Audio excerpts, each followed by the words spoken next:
Right, time for some BS. Not the Top 20s betting show, sponsored by Sky Bet. Me, Ali Maxwell, him, George Elek, talking about a spectacularly reduced slate. Hopefully no BS. Of EFL action. It's not providing any BS. It's funny that it's just the joke that will always be funny. Yeah. That it's the betting show, we call it the BS. That means something else, but that's not what we're talking about. Can't but say maybe it is. You actually did... Last week was BS. You did a pretty good imitation of me last week with Goffy, in that you sort of took on Goalscorer Corner and ended up with two winners. Thank you. The Jote, Yeah. Joe Taylor, greatest goalscorer of all time. Just copied you. At this point, scoring at 9-4. And Cameron McGeehan scoring at 11-2. That's lovely stuff. Really nice stuff. Thanks. And the second time McGeehan has scored for us this season, once at 9-2, once at 11-2. So he is one of our favourites. You also did an incredible imitation of me when it came to the Eggman, with that dead by 10 p.m. on Friday night. Yeah, you know, One out of 5. Never bet the early kickoff or the night before kickoff in an ACCA. I was out on a weekend away in Ireland. Killarney. And I, bleary-eyed, got my phone out at about 10 o'clock in a pub in Killarney to check the score, and I was not expecting. I think I had seen that Stoke on 1-0 up after 4 minutes. I was like, here we go. Ooh. Yeah. Ooh. Very similar to my Eggman experience all season. I'm sort of living, breathing Roy Hodgson gif, where he's watching the game, he's excited about something, and then no, it's lost again. Scrambled egg. Goffy's nap. Peterborough was not a winner at Wimbledon. His next best absolutely was Burton at home to Bradford. Tom Naylor assist was a tough one, because Naylor played right at the top of the pitch and set up Chesterfield's goal, and the Walsall Acca swerve was just pure. Walsall on the betting show, what was it, 90? Absolutely ridiculous. I said on the show, minute winner. What are Walsall going to do this time because of our recent history with them is just so ridiculous, both here and with TLS, and I made a joke that they're going to draw 7-all or something, and no, they were 1-0 down, and they scored the 97th minute to scupper the Acca swerve for Goffy. Just a ridiculous football club.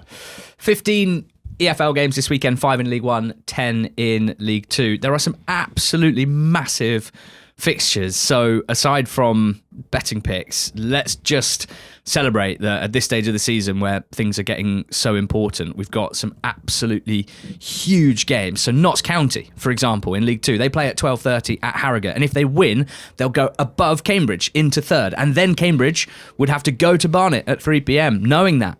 With the pressure on, if Notts win. That's massive. Salford v MK, massive for both. And it's the Carl Robinson Derby. Whoever wins between Crewe and Oldham will go into the top 7, because Grimsby and Chesterfield aren't playing. And Oldham did the business against Notts in midweek. The bottom 4 all have home games of differing difficulty, and Tranmere, who are hoping not to be dragged in, don't play this weekend, so could be massive at the bottom as well. And in that area of the league, Colin Kazim Richards makes his first steps in football management with Crawley Town. League One's got some huge games as well. 18th v 21st is Blackpool at home to Burton. There's only 4 points between those two teams. 20th against 17th is Exeter against Leyton Orient. Only 6 points between them. We've got Reading v Wigan. Big game for both sides at differing ends of the table, and the Liam Richardson derby, and then Wickham and Stockport have a chance with strong home favouritism against Vale and Wimbledon respectively to bolster their playoff chances. So really exciting weekend. We've got Monday pod. We're going to go each of the leagues. We're going to have a real snapshot of the run-in, if you like, some run-in analysis. But for now, let's try and pick some winners. What's your best bet of the weekend? It's in a game you've mentioned. I think I mentioned all of them. Yeah, that's true. The 12:30 kickoff on Saturday between Harrogate and Notts County, and my nap is Harrogate to win at 11-4. Nice. I have done some soul searching this week, because my intro to last week's pod made it sound as if I was burying both Ali and myself for recent poor form, but it was actually a reflection of my own incredibly bad form on this show. And I think in times of adversity, you often just try and find winners. And I think in the last few weeks, I've fallen into the trap of trying to find an even money shot that I can just get over the line to get a nap up. And that's not what you do in betting. In betting, you shouldn't be looking for teams you think are going to win. You need to be looking for the value and the team that you think are overpriced, where the odds that are available aren't reflective of the probability of winning. So I've looked through what is a pretty difficult, to my mind, small slate of games. And I think that Harrogate 11-4 at home to Notts County looks to me to be the best bet of the weekend. Now, this comes with a big caveat that we've seen Notts County in 2 of their last 4 games run riot.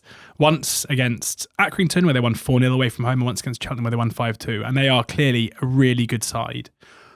But it's not ideal to come here having been the only team, having had the only game in midweek. In terms of fatigue at this stage of the season, that's going to make an impact, especially when they played the whole of the second half against Oldham with 10 men. Into the wind. Yeah. And some wind it was too. After Norburn's second red card in a few games, which means that another key senior player is going to be out for this one. It's just a terrible prep, really, to have to go from Nottingham across to Oldham, back to Nottingham again, and then going to Harrogate on the Saturday after Harrogate had a week off. They weren't particularly good in that game. Oldham went ahead early. Notts County didn't create too much when it was 11v11, apart from a Jata chance that was saved shortly after the goal. But it wasn't a particularly promising performance in the first half anyway. So, there's a little dip there in terms of performance level. But this is mainly just a Harrogate team where, if you look at the league table and you look at the relegation prices, they are being priced up still as the worst team in League Two. And, with Newport County's improvement under Christian Fuchs, it's kind of started to be reflected in their prices generally, and certainly in their relegation price. But even though it's not a managerial change, at the moment, Harrogate are 3 on to get relegated with Sky Bet, 1-3, despite being right in the middle of this 5-way battle. You have to say now. I would not be a backer of that. No, absolutely not. Where with Newport, there's been a managerial change, right? So that's normally in people's minds yes, okay, there's been a shift here. There's a reason to think they might have improved. With Harrogate, it's half a new team, which might not be as obvious to onlookers as a new manager, but it has huge impact. And their performances since the January window have been completely different to what we saw before. Even at home, we saw them beat Cambridge, a team that don't lose many games, back on the 7th of February. They hosted Bromley, the league leaders, on the 21st of February and drew that game 0-0. The only kind of alarming, in some ways, games recently with a 4-1 defeat at MK Dons, but that came after they took the lead in that one. And even when you look at the way the game went, MK 4 goals for their 1.5 XG, and a home game against Salford that they lost 1-0 and they weren't particularly good in. But since then, they went to Tranmere and beat them 3-0. And even in the 1-0 defeat against Oldham last time out, they weren't terrible, and Oldham didn't create loads. It was just a goal from a set piece that decided the game. So it's basically the last 9 games is 3 wins, 3 draws, 3 defeats, which is kind of mid-table-y form, and that includes 6 really tough games against either teams in the top 7 or Oldham in their last game, the form team in the league. It's not been an easy run of fixtures, and that aligns quite nicely with basically the end of the transfer window when these players came into the team. I think Harrogate are, they're no better than the mid-table team. They're probably still a bottom half. They are still a bottom half team, but I don't think they are the worst team in the league as they are being priced up by the market. And with reasons to get against Notts County after the midweek game, after the suspension, after the performance against Oldham, and also just amateur psychology of the pressure being on now. They have been the team chasing the top 3 for a while, but after the defeat in midweek, that's their game in hand gone. That I guess Notts County fans have had in their mind of being we've got the game in hand, so that's gonna help us when it comes to it. They got nothing from it, and with Swindon breathing down their necks too, they have to be kept up to task, or the chance of that top 3 finish is going to go. And, even I guess you can make a case if there was a couple of games in a row, suddenly they're going to be looking at the teams chasing the playoff places too. So, and Harrogate need wins. So I'm not going to draw no bet because, as I say, if Notts County turn up and they're obviously the better team here, they could turn it on and win it fairly comfortably. But I'm happy to take a chance at 11-4 that Harrogate are being consistently overpriced. My nap is just a 1-point play, giving myself a bit of extra swinging room for Goalscorer corner. But it's Gillingham to beat Crawley at 8-5 in League Two this weekend. Crawley Town announced the sacking of Scott Lindsay at 11 p.m. on Sunday night with a typo. Club statement. Scott Lindsay departs. They announced the appointment of their new head coach at 10:15 p.m. on Tuesday night, and it was and is Colin Kazim Richards, the artist formerly known as Kazim. Following a thorough and highly competitive recruitment process, Colin distinguished himself as an outstanding candidate. Colin Kazim Richards, you'll remember him as a player, at the very start of his career. Arsenal, Bury, Coca-Cola Kid, Brighton. What an unbelievable life he had as a footballer. Playing for Turkey, playing all across the world, including in Brazil. He has basically had, if you can't be a world-class Premier League player, have the career that Kazim had. What an incredible playing career. Coca-Cola Kid. What of his post-playing career experience? Well, what you'll find in all of the news stories about his appointment is a line that says, Kazim Richards has been involved in the Arsenal youth setup. Yeah. And what that often means, George, because we've seen managers be hired from the Arsenal youth setup, or maybe the Spurs youth setup, or maybe the Chelsea youth setup, Joe Edwards, Kevin Betsy, etc. Normally it means head coach of the PL2 team, or maybe the under-18s like Jack Wilshere, or something like that. Kazim Richards has been the specialist forwards coach for the under-15s and under-16s. The specialist forwards coach for the under-15s and the under-16s. That's where he's come from. So his first interview was very interesting / quite entertaining. He said some of the most relatable stuff I've ever heard in a first manager interview, such as, when is the right time to do anything? When is the right time to have a baby? When is the right time to get married? Never as a football manager said anything. Was he just asking the interviewer these questions? that has more reflected some of my own internal thoughts over the last decade or so. You've done both. And also said some stuff that had me scratching my head, which I won't go into, but it is worth a watch. Now, people thought that Crawley's previous owners, the Wagme lot, were overseeing a sort of banter era in terms of what they did off the field, some of the communication, some of the decision making. It in many ways did make a mockery of Crawley's fan base. They also built an amazing football team in a really creative and cost-effective way, which won promotion from a league that they were expected to be fighting for relegation in. A team that won promotion playing great football. And then the new owners came in, which was seen as a fantastic thing to get rid of the previous lot. And their vision for the club, from what we can see, was essentially to reappoint the same manager as before and try and sign as many of the same players that he had 2 seasons before, but presumably paying them all at least twice as much, because the way that squad was built and then sold off would have been because of trying to keep wage spend down. What sort of a strategy is that? Well, we're finding out. Not a very good one. Crawley, instead of just running it back and winning promotion again, at 1 point above the relegation zone, spiralling. Lindsay wasn't the silver bullet. And now he's gone and Kazim Richards is in. So pretty interested in how he sets the team up here. They've been playing quite an aggressive sort of 3-box-3 formation for ages now. Full of vibes, Taylor Richards, Clady Lolos, 2 strikers in front of them, attacking wing-backs. They've been very consistent in how they've tried to play for years now, if not very consistent in its execution, obviously. So does Kazim Richards switch formation and style straight away for this game? And if so, is that a good thing because they've been poor in the previous system, or is that a bad thing because the players might be a bit confused having played the same way for so long? That's obviously what new managers have to decide.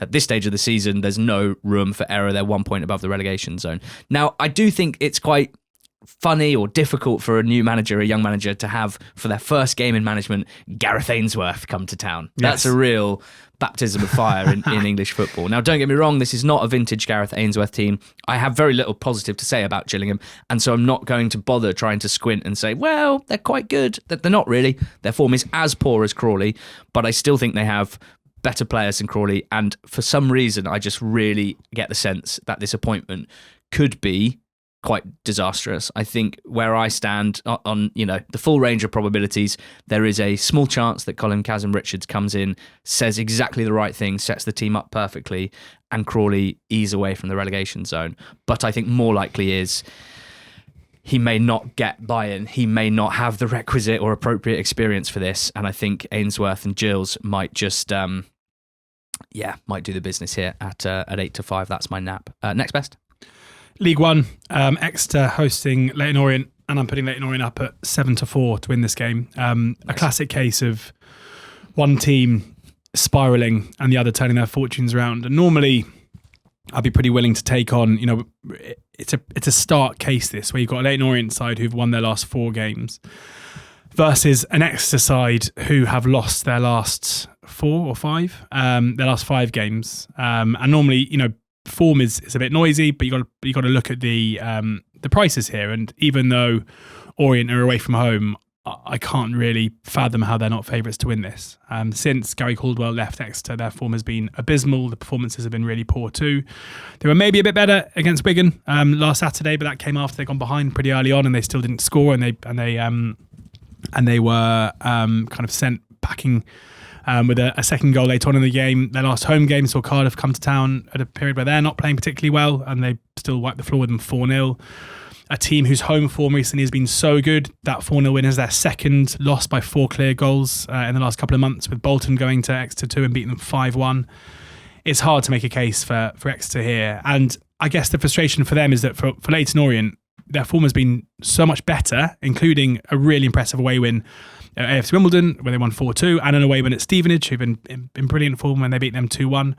But it's also that this game is actually still important for Orient. Like, it feels like Orient are gone now, but they're not. They're 6 points clear of Blackpool and Exeter.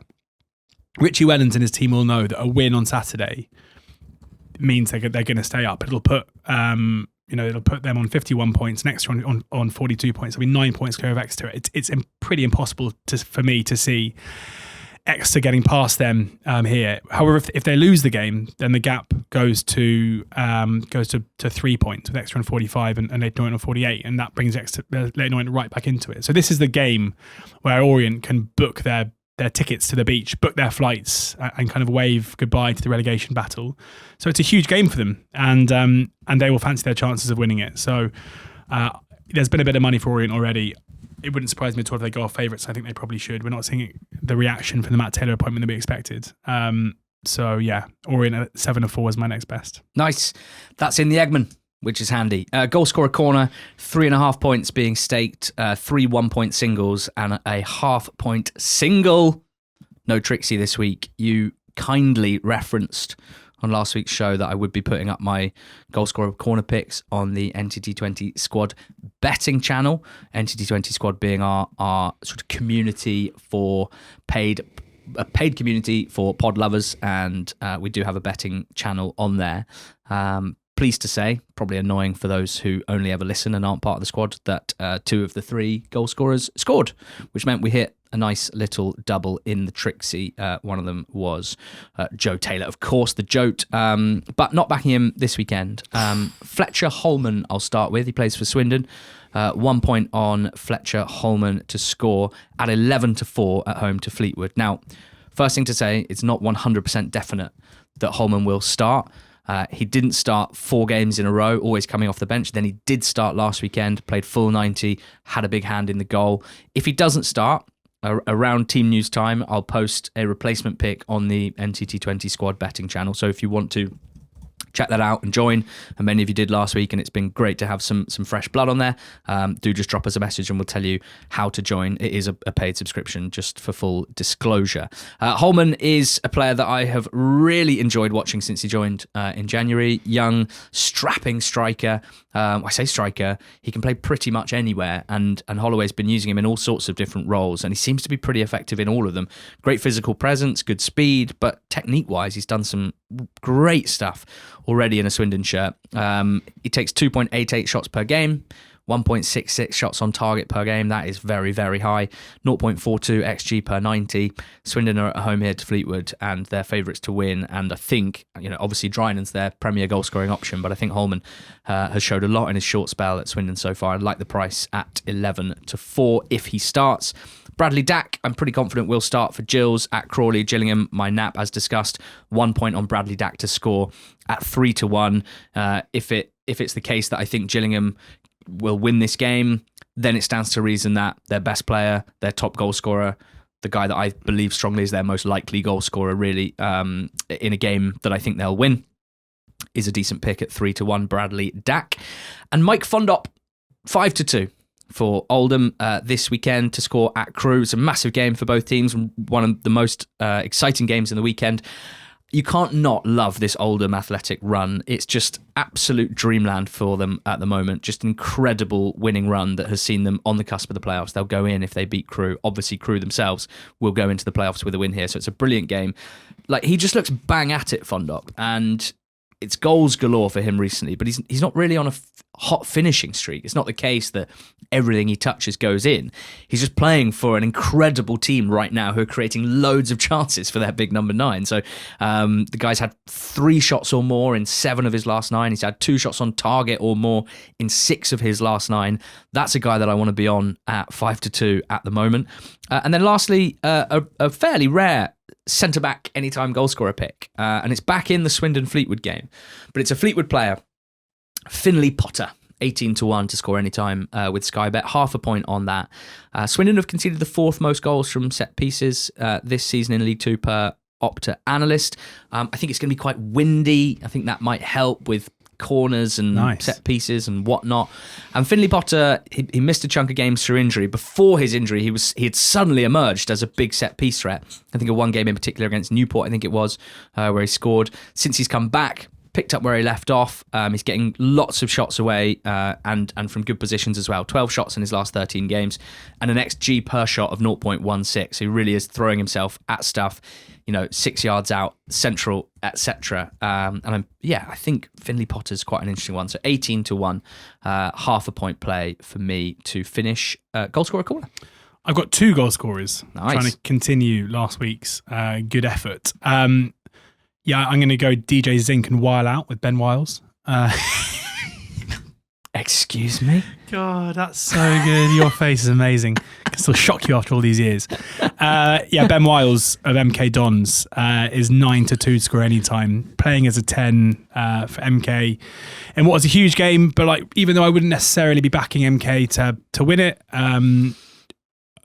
you can basically rely on MK Dons creating goal-scoring opportunities under Paul Warne, and recently they've been the best team in the league, to my mind, despite the 3-1 defeat against Barnet. Wiles had 3 shots in that game. He's he's playing as a really advanced player who's got a decent goal-scoring record, and those late runs he makes into the box mean he's a constant goal threat, and I can't really see why he'd be 9-2, especially in a game where Carl Robinson and Salford will be setting up. They have to set up to win this game. You think they will be looking at that top 3 berth, and a win here would really put them in a position to possibly get closer to it. And then in my next best, I put up Leyton Orient, and Dimitri Mitchell is 11-2 to score any time, which would obviously be some story given his previous. Yes. As an Exeter player, he scored last time out in Orient's last victory.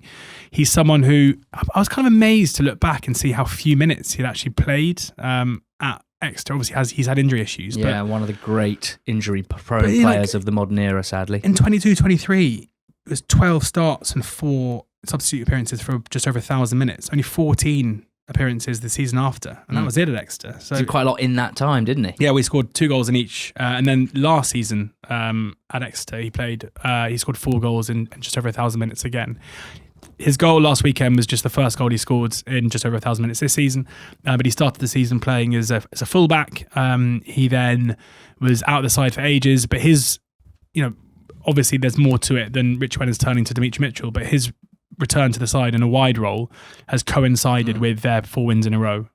He's been a real threat for them off the right-hand side in the first 3 games, played off the left against Wickham and scored a goal. I'm pretty confident if I'm right and Leyton Orient are the better team here, then he should get the opportunity to get some shots off. And we know that he is a threat in that area. So yeah, at 11-2, he seems a big price. So let's go, I don't know, half-point singles and a half-point double, something like that. Brilliant, mate. Cheers. Brilliant. So that's 5 goal scorers in total. Fletcher Holman, 1 point for Swindon, but check team news for that one. Bradley Dack, 3-1 Gillingham. Mike Fondop, 5-2 Oldham. Finley Potter, 18-1 Fleetwood.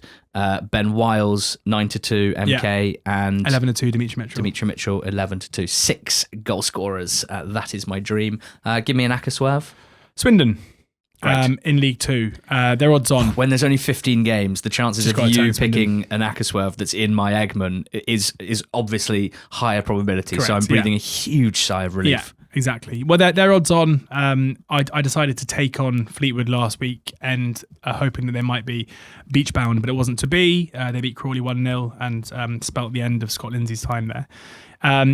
It's not a big thing. I think that Swindon's last couple of performances and last couple of wins important, but haven't necessarily been as dominant as you might hope they would be. The important part now is points, and I'm not having a go at them at all. But I wouldn't say there's a great deal great deal to fear when looking at those. And Fleetwood have been really solid since change of manager, and they sort of bang at it last weekend, and it feels like they're not downing tools and picking up the spades. So, yeah, just odds on seems very, very short about a Swindon team that, before their last 2 wins weren't in great form, and I'm not sure there's been a huge shift in terms of the wins they picked up. We have carved out an Eggman out of these 15 games. It's 45.18 as we record with Sky Bet, so 44-1. Eggman. Before I start, I want to ask anyone listening that's won an ACCA exclusively on EFL football this season to send me a screenshot of it. Go through your settled bets, find it, send me a screenshot. I want to visualize what winning EFL ACCAs look like. There are 2 caveats. It has to be a 5-fold or more, and it has to be 30-1 or more, because I want to see who's winning Eggman type ACCAs. I'm not talking about a 5-fold where you chuck in a load of shorties. I want to see your winning ACCAs. Prove to me that there are ACCAs being won in the EFL this season, because, you understand that I'm starting to doubt whether it's possible. I've got Orient at Exeter, as you discussed in your next best, similar to you, just sailing the prevailing wind with that one. You're a poet. That felt really nice coming out my mouth. Did you write that? It felt really nice coming out my mouth. Wickham at home to Vale. Very, very short price here. It is obviously slim pickings this week. Vale have got, they're 11 points from safety now after losing in midweek, but they've also still got 9 games to go. They've had and are about to have an absurd schedule. They've played 11 games in 34 days. And then they've got this game. And then after this game, they've got a week off, but then it's Chelsea to come. Wickham have 11 home wins in 19. I'm sure a home win is on the cards. Gillingham are in there away at Crawley, as discussed, my nap. Bristol Rovers are in there as well. Very short price to be Aki at home. A Bristol Rovers team with 4 wins in 5. Getting buy-in for Steve Evans, fueled by kind of pure relief and positive energy after pulling away from what would have been an absolutely catastrophic relegation battle. But they are not part of that now. And I think they'll keep rolling against an Aki team, who may be the beachiest team in the EFL right now. Have got 2 points from their last 7 games. And finally, Cambridge to beat Barnet at 6-4. Now, this feels risky for an underlying numbersman, because Barnet's underlying numbers have been strong all season, etc., etc., etc., and they just beat MK Dons away, which was ironically in a game where the underlying numbers were the reverse. There you go. That's how it happens. Because it's nonsense. It's a. What does he say in Wolf of Wall Street? It's a fugazi. It's all a fugazi. I think Cambridge. Can you keep doing that while I just finish my Eggman? I think that Cambridge are the more serious team, better in both boxes, whatever happens between them. And I think they're good on the break, which is kind of kryptonite really for Barnet, with Ben Knight and Kai. And then at the top of the pitch, either Appere or Lavery. Cambridge is so comfortable in so many different match situations and game states, and I don't think you can say the same for Barnet. They're missing Idris Kanu as well on international duty, which is a blow for them. So Cambridge at 6-4, if you're not an underlying numbersman, you absolutely love that price. You've got a team that have been next to unbeatable for about 4 months playing against a mid-table team. And that's the last leg of the Eggman. So it's Leyton Orient, Wickham, Gillingham, Bristol Rovers, Cambridge. Let's go get it. I think that's it for the show. We're not... yeah. Go on. That is it. No, that is it. Okay. What were you going to say? Well, I thought you were about to do the outro, and then I was like, we haven't recapped our bets, but I know that you're a professional. You wouldn't do that. We're not doing a joint bet. No, we're not. Is what I'm saying. That's the slate is too small. Too small a slate for a jointy. But we've got plenty to offer, so please recap your selections. Harrogate, my nap, 11-4. Leyton Orient, my next best at 7-4. I'm swerving the odds on Swindon at 19-20, and then Ben Wiles at 9-2, and Dimitri Mitchell at 11-2, who play for MK Dons and Leyton Orient, are my goal scorers. Yes. Simple as that. Nap, but a 1-point nap. Gillingham at Crawley. Goalscorer corner, Fletcher Holman. 1 point, 11-4 for Swindon at home to Fleetwood. Asterisk, check the team news when it comes out. And if he's not starting, I'll be putting up something else on the NTT20 squad betting channel. Bradley Dack, 3-1 anytime for Gills at Crawley, 1 point play. Mike Fondop, 1 point play. 5-2 to score for Oldham against Crewe. Finlay Potter, 18-1 to score for Fleetwood against Swindon. 0.5 point. The Eggman, 44-1 with Sky Bet. Leyton Orient, Wycombe, Gillingham, Bristol Rovers, Cambridge. Enjoy the weekend. Thanks to Sky Bet for sponsoring this podcast. Thanks to the Reverters for playing us out. Go well!